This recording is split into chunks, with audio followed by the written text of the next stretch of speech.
बिस्मिल्लाहिर्रहमानिर्रहीम। मैं हूं मास्टर जाहिद और आप देख रहे हैं मेरा यूट्यूब चैनल और Facebook page master Aseel. Last time मैंने एक वीडियो अपलोड की थी इलेक्ट्रोलाइट्स और मल्टीविटामिन के इस्तेमाल के ऊपर। इसमें मैंने सजेस्ट किया था कि आप वेटरनरी स्टोर से सीमेंस वालों का या किसी भी ब्रांड का मल्टीविटामिन और इलेक्ट्रोलाइट्स पाउडर फॉर्म में या लिक्विड फॉर्म में लेके आएँ और अपने जानवरों को इस्तेमाल करें। इसका मकसद क्या होता है कि जब ये जून जुलाई का गर्म मौसम चल रहा होता है, बारिशें ना होने की वजह से नमी का तनासब बहुत गिर जाता है, तो इस दौरान हमारे परिंदों में बहुत से मसाइल आने लगते हैं। जिस तरह से अचानक डेथ्स हो जाना, जिस तरह से पिछले दिनों में कुछ लोग कंप्लेन कर रहे थे, ये रिपोर्टिंग कर रहे थे कि हमारे जानवर रात को बीमार पड़ते हैं, सुबह को एक्सपायर हुए पड़े होते हैं। तो उसके पीछे मैंने बताया था रीज़न ये इलेक्ट्रोलाइट्स की कमी है, क्योंकि इस मौसम के दौरान जब हवा में नमी कम होती है, हवा का टेम्परेचर, एनवायरनमेंट का टेम्परेचर बहुत ज़्यादा हाई होता है, इस दौरान डायरिया हो जाता है या मुख्तलिफ किस्म के मसाइल आने की वजह से जानवरों के जिस्म के अंदर से इलेक्ट्रोलाइट्स की कमी हो जाती है, क्योंकि डायरिया के जरिए खारिज हो जाते हैं और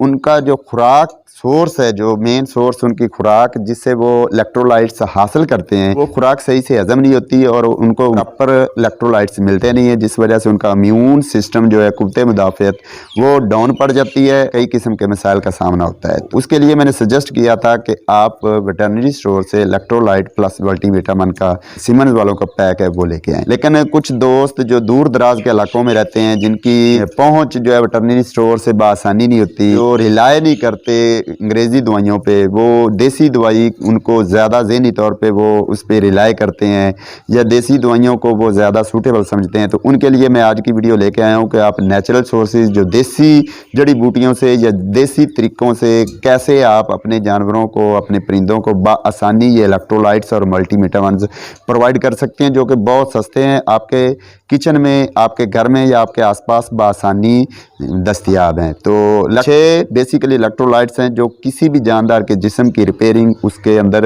इम्यून सिस्टम, उसके अंदर नर्व सिस्टम, उसके अंदर कई किस्म के फंक्शंस को मेंटेन करने के लिए बहुत ज़रूरी हैं। उनमें पहले नंबर पे है सोडियम, दूसरे नंबर पे है पोटाशियम, तीसरे नंबर पे है मैग्नीशियम, चौथे नंबर पे है कार्बोनेट्स, फिर क्लोराइड, फिर फॉस्फेट। ये टोटल 6 हैं। इनके अलग अलग अफादियत है और अलग अलग इनके सोर्सेज हैं। मैं एक एक करके मुख्तसरन आपको बयान कर देता हूँ कि कौन कौन से सोर्सेज हैं और इनके फ़ायदे क्या हैं। तो पहले नंबर पे हम चलते हैं जी सोडियम की तरफ से। सोडियम जो है इसका नेचुरल जो सोर्स है वो है सोडियम क्लोराइड, नमक। एवरीडे फूड जो भी है उसमें तकरीबन ये सोडियम पाया ही जाता है। जितनी भी दाल दाना है या मुख्तलिफ सब्जियाँ हैं या सब्ज़ा, उनमें ये तकरीबन सोडियम मिल ही जाता है। लेकिन बेहतरीन सोर्स जो है नमक है, लेकिन नमक का बहुत ज़्यादा इस्तेमाल बेहतर नहीं है। सीलों के अंदर कभी कभार इस्तेमाल करें, लेकिन हल्का इस्तेमाल करें, नमक का ज़्यादा इस्तेमाल ना करें। इन्हें आम जो खुराक मिल रही है उसमें से ही सोडियम इन्हें प्रोवाइड हो जाता है। लेकिन सोडियम का फ़ायदा क्या है? ये डिहाइड्रेशन और ड्राइनेस और टॉक्सिन से बचाता है। डिहाइड्रेशन पानी की कमी है, ड्राइनेस जिल्द के ऊपर ड्राई हो जाना, खुश्की आ जाना, चेहरा सफ़ेदी हो जाना, चेहरे के ऊपर खुश्की आ जाना, या टॉक्सिन उनके अंदर जहर पैदा हो जाता है। जानवरों के अंदर मुख्तलिफ किस्म की खुराकें जब खाते हैं तो उनके अंदर मुख्तलिफ ऑर्गन्स के अंदर जहर पैदा हो जाता है, टॉक्सिन पैदा हो जाती है। तो उस टॉक्सिन को एलिमिनेट करने के लिए सोडियम बहुत ज़रूरी है।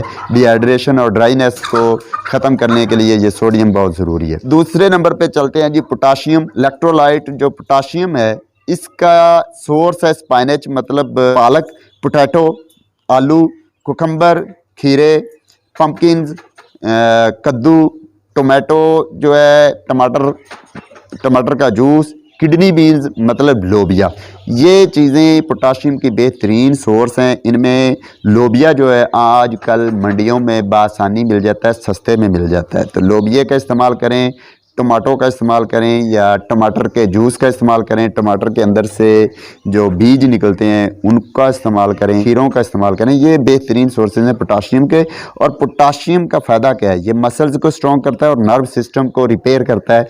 अब इसकी मैं हैरान कुन बात आपको बताता हूँ कि पोटाशियम की कमी की वजह से होता क्या है कि मसल कोलैप कर जाते हैं, नर्व सिस्टम कमज़ोर पड़ जाता है। अब नर्व सिस्टम और मसल्स जब कोलैप कर जाते हैं, कमज़ोर पड़ जाते हैं, तो उससे होता क्या है, आपके जानवर अचानक टांगों से रह जाते हैं और आप समझ रहे होते हैं कि बहुत बड़ा कोई वायरस आ गया जिसने अचानक टांगों से उसको ख़त्म कर दिया है। तो ऐसा नहीं है, ये पोटाशियम की कमी का वजह है। पोटाशियम की कमी दूर करने के लिए आप ये चीज़ें जो मैंने मैंशन की हैं इसका इस्तेमाल किया करें। अगले नंबर पर है मैग्नीशियम। मैग्नीशियम जो है इसका भी नेचुरल सोर्स जो है ये स्पाइनच मतलब पालक है, बनाना। अब बनाना के छिलके आप केला खाएं, घर में लाएं, उसके छिलके अपने जानवरों को कतर के छोटे छोटे टुकड़े ज़रूर पेश किया करें। उसके अलावा पम्पकिन, कद्दू जो है वो घर में लेके आएँ, कद्दू के बीज खिलाएं, कद्दू के अंदर से बीज जो निकलते हैं कच्चे वो खिलाएं। और दूध जो है मैग्नीशियम का बेहतरीन सोर्स है। अब दूध आपने पानी में मिक्स करके, मैं पहले भी रिकमेंड करता हूं कि पानी में कभी कभार दूध मिलाकर ज़रूर दिया करें। 100 ml पानी में 10 ml दूध काफ़ी होता है। ये अपने जानवरों को दें। एक तो डिहाइड्रेशन से बचेंगे, अंदर से खुश्की ख़त्म होगी और मैग्नीशियम भी उन्हें वाफर मिकदार में मिलेगा। मैग्नीशियम का फ़ायदा क्या है? एक तो ये ब्लड प्रेशर को नॉर्मल करता है। इन दिनों अक्सर ब्लड प्रेशर हाई होने की वजह से अचानक अटैक हो जाता है मुर्गियों को या मुर्गों को, और अचानक से उनकी डेथ हो जाती है और हम समझ रहे होते हैं कि बहुत ख़तरनाक है, इन पे वायरस आया। ऐसा नहीं है। तो मैग्नीशियम जो है ये ब्लड प्रेशर को नॉर्मल करता है। उसके अलावा बोन्स को, मतलब हड्डियों को मजबूत करता है, रिपेयर करता है। अगले नंबर पे जो इलेक्ट्रोलाइट है वो है क्लोराइड। ये क्लोराइड जो है ये भी नमक से मिलता है। ये मतलब टमाटर से बहुत वाफर मिकदार में मिलता है। टमाटर के बीज जो हैं वो अपने जानवरों को खिलाते रहा करें, इससे उन्हें क्लोराइड और मैग्नीशियम और कई तरह के और मिनरल्स मिलते हैं। और नमक का इस्तेमाल मैं रिकमेंड नहीं करता, कभी कभार कर लिया करें। अब क्लोराइड का फ़ायदा क्या है? एक तो ये ब्लड पीएच को मेंटेन करता है। ब्लड पीएच क्या है? खून के अंदर तेज़ाबियत ये बढ़ जाती होती, बाज़ औक़ात कई मसाइल होते हैं, कई वजह होती है, और बाज़ औक़ात बहुत कम हो जाती है। इसको मेंटेन करने के लिए क्लोराइड्स की ज़रूरत होती है। और उसके अलावा नर्व सिस्टम को, मतलब उनके अंदर हसासियत को कायम रखने के लिए ये क्लोराइड्स की बहुत ज़्यादा ज़रूरत होती है। लेकिन ये क्लोराइड्स भी आम सब्जियों में से अक्सर मिल जाते हैं। अगले नंबर पे है कैल्शियम। कैल्शियम जो है इसका बेहतरीन सोर्स है एग शेल्स, मतलब अंडों के जो छिलके होते हैं। मैं पहले भी रिकमेंड करता हूँ कि अंडों के छिलके कभी कभार उनको पीस के, खुश्क करके पीस के अपने जानवरों को फीड में मिक्स करके ज़रूर खिलाया करें। अब ये एग शेल्स आपको वाफर मिकदार में, किसी भी बर्गर वाले के पास जाएं उससे आपको वाफर मिकदार में मिल जाएंगे। वो ले आएँ और उसे खुश्क करके पीस के अपने जानवरों की फीड में मिक्स कर दें, आटे में मिक्स करके खिलाया करें। इसका दूसरा सोर्स है पालक, भिंडी और दूध। अब अगला जो इलेक्ट्रोलाइट है वो है बाइकार्बोनेट। बाइकार्बोनेट जो है मुख्तलिफ किस्म के कार्बोनेट्स, मसलन कैल्शियम कार्बोनेट, मैग्नीशियम कार्बोनेट, ये मुख्तलिफ किस्म के कार्बोनेट से नमकियात हैं। ये भी सब्जियों से उन्हें मिल जाते हैं। ये भी नर्व सिस्टम और हार्ट को जो है ये मेंटेन करता है, नर्व सिस्टम को बेहतर बनाता है। और हार्ट से मुतल्लिक जितने भी मसाइल हैं, हार्ट अटैक, ब्लड प्रेशर, उन सब को ये मेंटेन करता है बाइकार्बोनेट्स। ये इंसानों के लिए भी बहुत ज़रूरी हैं। तो ये हर किस्म की तकरीबन सब्जियों में से मिल जाता है। आखिरी मिनरल है, आखिरी इलेक्ट्रोलाइट है वो है फॉस्फेट, जिनका नेचुरल सोर्स है ओनियन, प्याज, टमाटर। प्याज और टमाटर का इस्तेमाल भी अपने जानवरों में ज़रूर करें। मसल्स हैं, बाज़ औक़ात जानवर टांगों से रह गया, उस पर फालज आ गया, वो मसल्स की कोलैप होने की वजह से, डैमेज होने की वजह से भी हो जाता है। तो ये ओनियन, मतलब प्याज और टमाटर, इस चीज़ को कवर करता है, टिश्यूज़ को रिकवर करता है और बोन्स को स्ट्रॉन्ग करता है। तो ये चीज़ें, ये 6 मैंने कोशिश की जल्दी जल्दी आपको बता दूं इनके फ़ायदे और इनके नेचुरल सोर्सेज। तो उम्मीद करता हूँ आपको ये वीडियो बहुत पसंद आई होगी। पसंद आई हो तो कमेंट बॉक्स में मुझे ज़रूर बताना है कि मेरी ये कावश कैसे लगी। अगली वीडियो तक मुझे दीजिए इजाज़त। अल्लाह हाफिज़।